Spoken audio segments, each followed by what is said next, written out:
Hello बच्चों, स्वागत है आपका मेरे ख्याल साइंस की इस नई वीडियो में। पिछले वीडियो में हमने पढ़ा क्लास 12 इलेक्ट्रिक फील्ड और इलेक्ट्रिक चार्ज के बारे में। आज हम चैप्टर को आगे बढ़ाएंगे और पढ़ेंगे कूलाम्ब्स लॉ, जो बोर्ड के दृष्टिकोण से बहुत ही महत्वपूर्ण होने वाला है।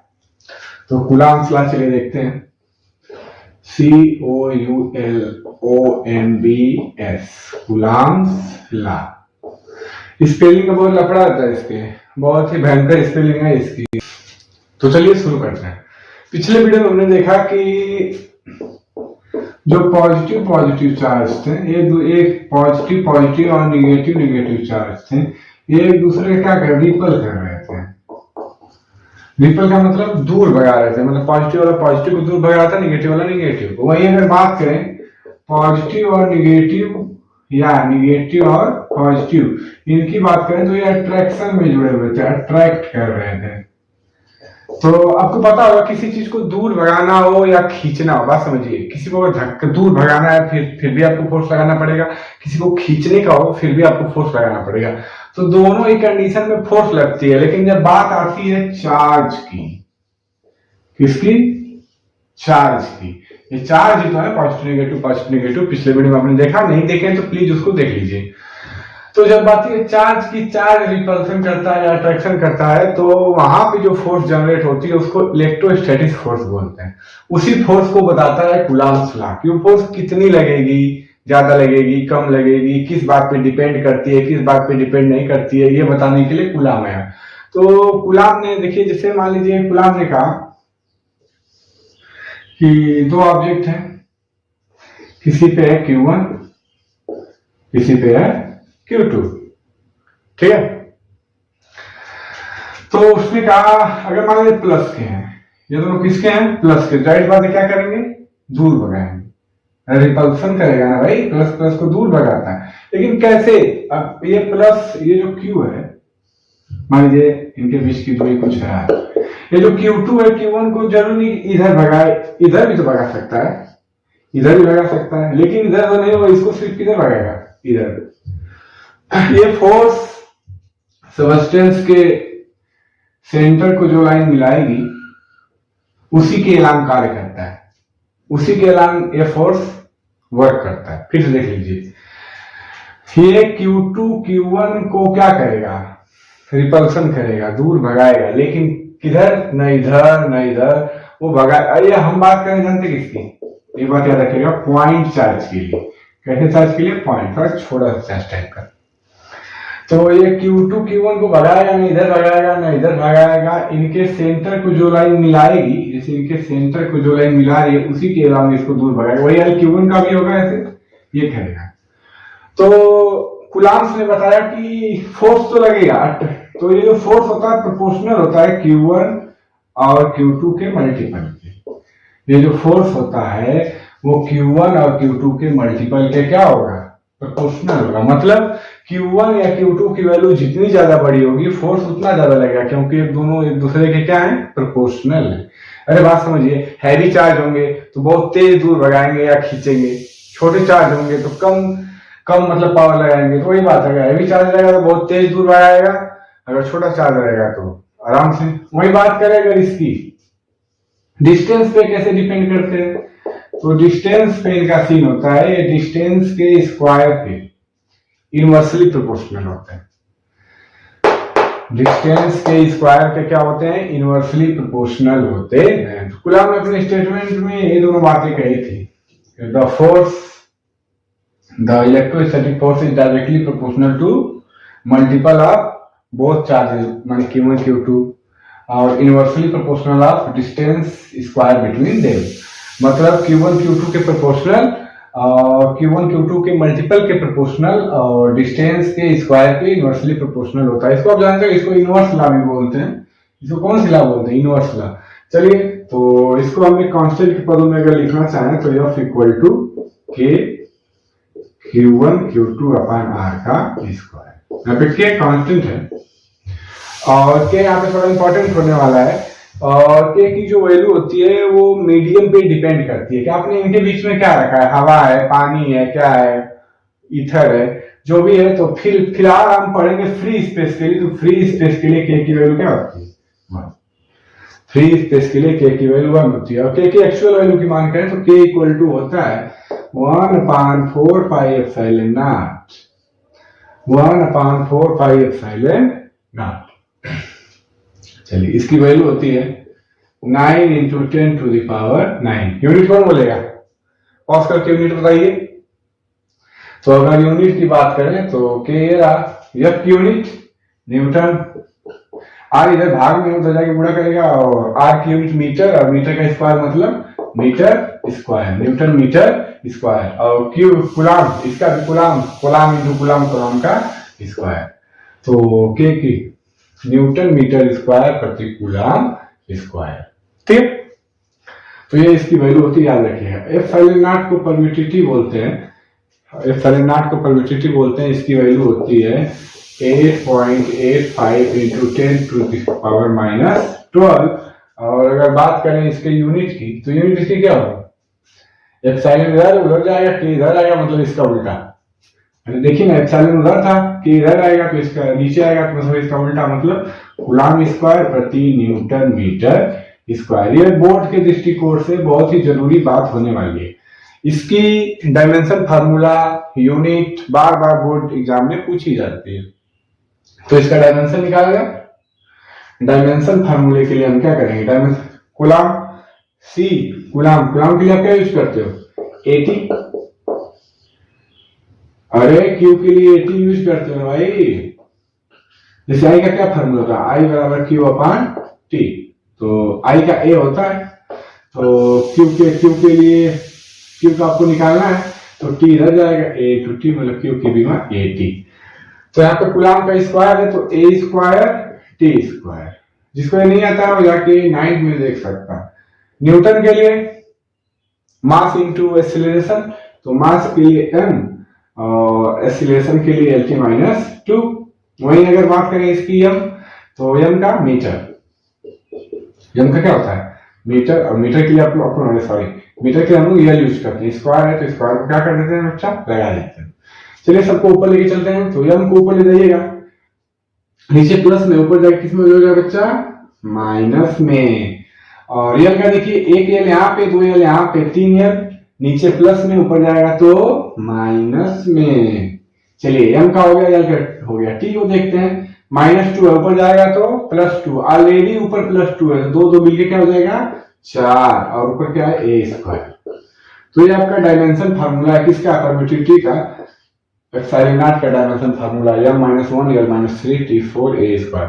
ये मैं फिर से बोल रहा हूं, important for board, both board के लिए, सीबीएसई बोर्ड, हिंदी मीडियम के लिए भी और इंग्लिश मीडियम के लिए भी एप्सिलॉन नॉट बहुत इंपॉर्टेंट होने वाला है। चलिए पॉज करके इसको नोट कर लीजिए। बहुत ही, तो कूलम्स लॉ आपको समझ में आई? कूलम्स लॉ आपको यही बताते हैं कोई भी चार्ज कितनी फोर्स लगा के किसी को अट्रैक्ट करता है या रिपल करता है। ठीक है, ये जो फोर्स होता है प्रोपोर्शनल होता है multiple of both charges and inversely proportional of distance between them. चलिए नोट करिए, ये Coulomb's law in vector form. चलिए शुरू करते हैं। Coulomb's law in vector form. तो Coulomb's law in vector form शुरू करें। चलिए, तो एक चार्ज ले लेते हैं +Q1 और दूसरा +Q।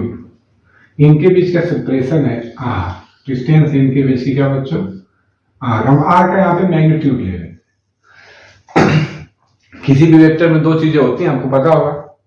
किसी भी वेक्टर में कितने चीजें हैं? दो चीजें, मैग्नीट्यूड और डायरेक्शन। तो अब फिलहाल मैग्नीट्यूड लेके चल रहे हैं। अगर हम इस पे फोर्स की बात करें तो दोनों प्लस के हैं, तो दोनों एक दूसरे को क्या करिएगा? दूर भगाएं। दोनों एक दूसरे को क्या करेंगे?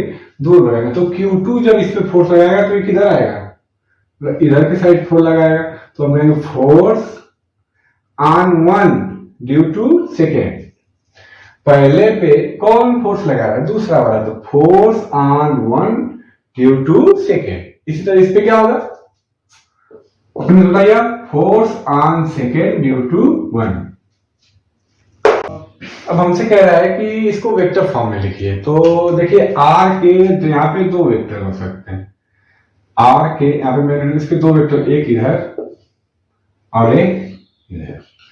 तो पहली बार आप इधर से इधर 1 से 2 वाले के पास डिस्प्लेसमेंट क्या होता है, initial minus final, sorry final minus initial displacement के लिए होता है। तो जब इधर से इधर जाएगा तो पहले इसको लिखिएगा, मतलब R2 माइनस R1 वेक्टर, किसी कोई तकलीफ। डिस्प्लेसमेंट में क्या होता है, फाइनल माइनस इनिशियल। उसी तरह तो जब आप इधर से इधर 2 से 1 पे आइएगा तो आप क्या लिखेगा, R1 माइनस R2, किसी की कोई दिक्कत। चलिए अब हम F12 निकालते हैं। क्या निकालते हैं, F12 मतलब force on 1 due to second. यहाँ बात तो आपको समझ में आई, आर का हमने मैग्नीट्यूड लिया था, हमको वेक्टर फॉर्म में लिखना है। तो आर के यहाँ पे दो वेक्टर हो सकते हैं, एक इधर से 1 से 2 की साइड, एक 2 से 1 की साइड। तो हमेशा आप लास्ट वाले में से फर्स्ट वाले को माइनस करते हैं। डिस्प्लेसमेंट का ही तो फार्मूला था, final state minus initial state. तो चलिए F12 फार्मूला लिखिए, के Q1 Q2 अपान आर का स्क्वायर। तो ये माड आर का स्क्वायर कर देते हैं और वेक्टर, चलिए इतना हुआ। वेक्टर R1 माइनस R2 का मैग्नीट्यूड आखिर है क्या, R1 माइनस R2 का मैग्नीट्यूड क्या होगा, R1 माइनस R2 का मैग्नीट्यूड क्या होगा। अच्छा ये इसका मैग्नीट्यूड R1 माइनस R2 का मैग्नीट्यूड यही तो होगा, mod R। R1 minus R2 का मैग्नीट्यूड यही तो होगा भैया, मॉड R। समझे नहीं क्या, हमको क्या करना था, इस फोर्स की डायरेक्शन लिखनी थी। तो फोर्स किधर लग रहा था, इधर। तो इसके अलावा हमारे पास कौन सा वेक्टर था, R1 माइनस R2। तो हमको डायरेक्शन चाहिए थी, तो हमने इसको यूनिट वेक्टर बदल लिया। कैसे बदल लिया, वेक्टर अपॉन मैग्नीट्यूड। तो इसका मैग्नीट्यूड इसी के तो बराबर होगा मॉड R के। तो क्या हम R1 मतलब वेक्टर R की जगह R1 माइनस R2 लिख सकते हैं। फिर से देखिए, मॉड R की जगह R1 माइनस R2 लिख सकते हैं, बिल्कुल लिख सकते हैं। तो चलिए लिखते हैं, F12 इक्वल टू के Q1 Q2, मॉड R की जगह वाले वैल्यू रखते हैं, मतलब R1 माइनस R2 का स्क्वायर मॉड R कहते हैं। ये तो अभी इतना रखा है, और इधर क्या है, R1 माइनस R2 और मॉड में R1 माइनस R2। तो देख रहे हैं, 2 1 3। तो F12 इक्वल टू क्या मिला आपको, के Q1 Q2 अपॉन मॉड में R1 माइनस R2 की पावर मॉड में 3 और ऊपर R1 माइनस R2। तो यही है वेक्टर फॉर्म। अगर F21 करेंगे तो जो R1 माइनस R2 है, R2 माइनस R1 हो जाएगा। चलिए नोट करिए। चलिए देखते हैं, comparison of electric force and gravitational force, मतलब दोनों के बीच में क्या समानता है, मतलब क्या मतलब मैच करता है, कौन सी प्रॉपर्टी कौन सी अनमैच करती है। तो अगर इसका ग्रेविटेशनल फोर्स के फार्मूले की बात करें तो यह बराबर क्या होता था 11 में, G m1 m2 अपान r का स्क्वायर, यही होता था। तो यहाँ पे लिख देते हैं, ये GF गलत न समझिएगा इसको आप लोग। तो G मतलब gravitational force, G m1 m2 अपान r का स्क्वायर। उसी तरह इलेक्ट्रोस्टैटिक फोर्स EF, तो इसका क्या था, K Q1 Q2 अपान r का स्क्वायर, यही सीन था। तो दोनों सिमिलरिटी क्या है, दोनों इसको फॉलो करते हैं। किसको बेटा, इनवर्स स्क्वायर लॉ को, इनवर्स स्क्वायर लॉ को दोनों फॉलो करते हैं। देखिए ना, यहाँ पे भी 1 अपान आर स्क्वायर है, यहाँ पे भी 1 अपान आर स्क्वायर, दोनों इनवर्स स्क्वायर लॉ को क्या करते हैं, फॉलो करते हैं। अच्छा, जी का नाम बता सकते हैं, जी का नाम था यूनिवर्सल ग्रेडियंट कांस्टेंट। जी का मान था यूनिवर्सल ग्रेडियंट कांस्टेंट। तो यूनिवर्सल ग्रेडियंट कांस्टेंट मतलब जिसकी वैल्यू हर जगह सेम रहेगी, जिसकी, तो आप कह सकते हैं gravitational force free from medium होता है, फ्री फ्रॉम मीडियम। ये मीडियम पे डिपेंड नहीं करता, क्योंकि इसका जो है जी वो किसी मीडियम पे डिपेंड नहीं करता, हर जगह बराबर होता है। लेकिन इसका के अभी आपने पढ़ा है कि ये मीडियम पे डिपेंड करता है। फ्री स्पेस वैक्यूम के लिए इसकी वैल्यू 1 होती है, लेकिन ये जो जी होता है वो हर जगह सेम होता है। तो सिमिलरिटी क्या हुई, दोनों इनवर्स स्क्वायर लॉ को फॉलो करते हैं और ये फ्री फ्रॉम मीडियम होता है, जबकि ये मीडियम पे क्या करता है, डिपेंड। दोनों की अगर बात करें तो इलेक्ट्रोस्टैटिक फोर्स ग्रेविटेशनल फोर्स से बहुत हैवी होता है। क्यों? क्योंकि अगर इसके कांस्टेंट की बात करें जी की, तो इसकी वैल्यू होती है 6.67 into 10 to the power -11। Unit की बात करें तो फोर्स के लिए न्यूटन, ये बदलेगा मीटर, न्यूटन मीटर स्क्वायर प्रति किलोग्राम स्क्वायर। वही अभी के की वैल्यू आपने क्या पढ़ी, 9 इंटू 10 टू द पावर 9, और क्या था इसका, न्यूटन मीटर स्क्वायर प्रति कूलम स्क्वायर। तो देखिए ना, ये 10 टू पावर -11, तो कितने का अंतर है। तो इसके बड़े होने का मतलब हैवी होने का इस फोर्स का यही मतलब होता है कि इसका कांस्टेंट बहुत बड़ा होता है। इसका कांस्टेंट देखिए 9 टू पावर 9 प्लस 9 और 10 टू पावर -11। तो यही अभी हम एक उदाहरण लेके समझेंगे भी कि इलेक्ट्रॉन के लिए इनका क्या सीन होता है। फिलहाल आप जान रहिए दोनों फोर्स इनवर्स स्क्वायर लॉ को फॉलो करते हैं। Gravitational force free from medium होता है और इलेक्ट्रोस्टैटिक फोर्स मीडियम पे डिपेंड करता है। और ये फोर्स इस फोर्स से बहुत क्या होता है बेटा, हैवी होता है। हैवी होने का इसका रीजन यही है कि इसका कांस्टेंट बहुत हैवी होता है, जबकि इनका कांस्टेंट की वैल्यू छोटी होती है। तो चलिए एक न्यूमेरिकल से देखते हैं क्या वाकई ये फोर्स इस फोर्स से बड़ा होता है। चलिए, दो इलेक्ट्रॉनों के बीच में अगर वो सेम डिस्टेंस पे रखे गए हों, मतलब एक बार सेम डिस्टेंस दूसरी बार सेम डिस्टेंस, तो उसके बाद हम एक बार उसमें इलेक्ट्रोस्टैटिक फोर्स निकालेंगे, एक बार ग्रेविटेशनल फोर्स निकालेंगे और फिर देखेंगे कि कौन बड़ा है कौन छोटा है, या कितना बड़ा है कितना छोटा है। तो चलिए इसके लिए मान लेते हैं एक इलेक्ट्रॉन ये, एक इलेक्ट्रॉन ये। तो इलेक्ट्रॉन पे चार्ज क्यू आपको दे रखा है 1.6 इंटू 10 टू पावर -9। पहली बात capital G 6.67 into 10 to the power -11 newton metre square प्रति किलोग्राम स्क्वायर। ये जी हो गया। मास आपको कितना था, mass of electron 9.1 into 10 to the power -31 kg। ये मास का दोनों का सेम ही होगा, इलेक्ट्रॉन लिया है तो। और के का मान, के का मान न्यूटन मीटर स्क्वायर प्रति किलोग्राम स्क्वायर। तो चलिए पहले ये निकालते हैं, इलेक्ट्रोस्टैटिक फोर्स। फार्मूला क्या होता है, के Q1 Q2 अपान R का स्क्वायर। ये EF और ग्रेविटेशनल फोर्स G का फार्मूला के M1 M2 अपान R का स्क्वायर। दोनों को भाग कर दें, दोनों को डिवाइड कर दें तो R स्क्वायर कट जाएगा, सेम डिफरेंस पे है। तो ये कितना हुआ, EF upon GF equal to हुआ के, तो यहाँ पे G रहेगा नहीं, G M1 M2 अपान R का स्क्वायर, के Q1 Q2 अपान G M1 M2। वैल्यू रखते हैं, के की value 9 into 10 to the power 9, M1 M2 दोनों, अरे Q1 Q2 दोनों सेम है तो एक ही बार में स्क्वायर लिख दें, 1.6 इंटू 10 टू द पावर -19 का स्क्वायर। उसी तरह नीचे G 6.67 into 10 to the power -11 और M1 M2 ये M2 भी यही होगा, तो एक ही बार में स्क्वायर करके लिख देते हैं 10 टू द पावर -31 का स्क्वायर। इसको पूरे को हल करने के बाद आपको मिलता है लगभग, हल मैं नहीं करूंगा आप करिएगा, तो ये अप्रॉक्स में मिलता है 10 टू द पावर 43। ये अप्रॉक्स में कितना आता है, 10 टू पावर, बहुत लोग 10 घाते 42 42 भी लिखते हैं। तो EF बराबर आपको क्या मिला,